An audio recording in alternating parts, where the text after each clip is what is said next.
Je réponds, comme vous le savez, à toutes les personnes qui écrivent un texte, par rapport à un exercice que j'ai proposé.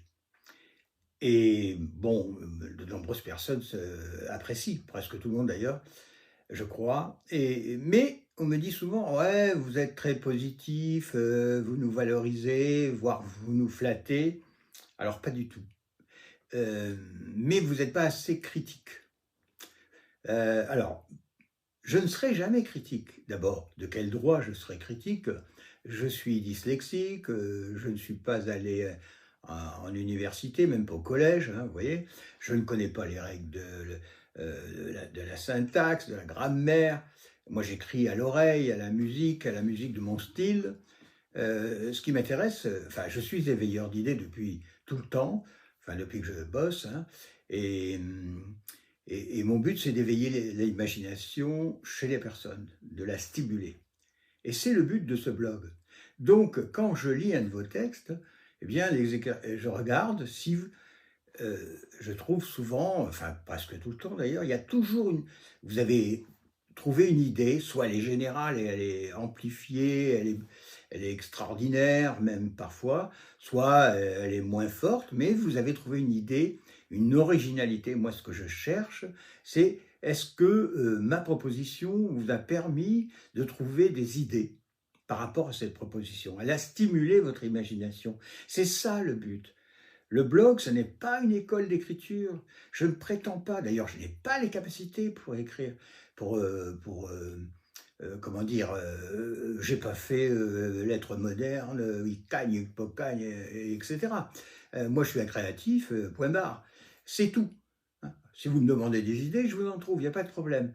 Mais en revanche, ça serait prétentieux de ma part de vous dire, ah ben, pour le style, alors parfois je me permets de dire, tiens, vous avez changé de temps pendant votre histoire, ou alors il n'y a pas de rythme, ça chante pas, ou alors c'est trop long, oui, c'est possible, ça je peux vous le dire quand même, mais ce n'est pas le but.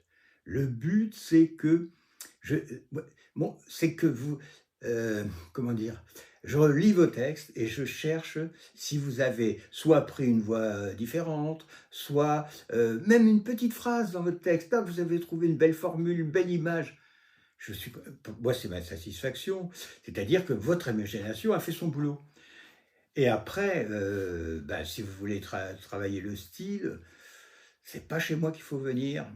Nous, on développe notre imagination et puis notre imagination arrivera à nous servir à créer quelque chose, un livre ou autre. Voilà. Bon, je ne veux pas être trop long, mais retenez ça. Et quand je vous réponds, comme je cherche quelque chose de positif, de, de créatif, d'imaginatif dans ce que vous avez écrit, et que je le trouve, ben je le souligne, mais ce n'est pas essayer de vous flatter, vous tromper, mentir. Non, je trouve, je dis, tiens, là il y a une bonne idée, ou parfois trois mots forment une petite image, ou un terme, une phrase, et hop, hop, et puis parfois j'aurais voulu écrire le texte que vous avez écrit. Je vous jure que c'est vrai.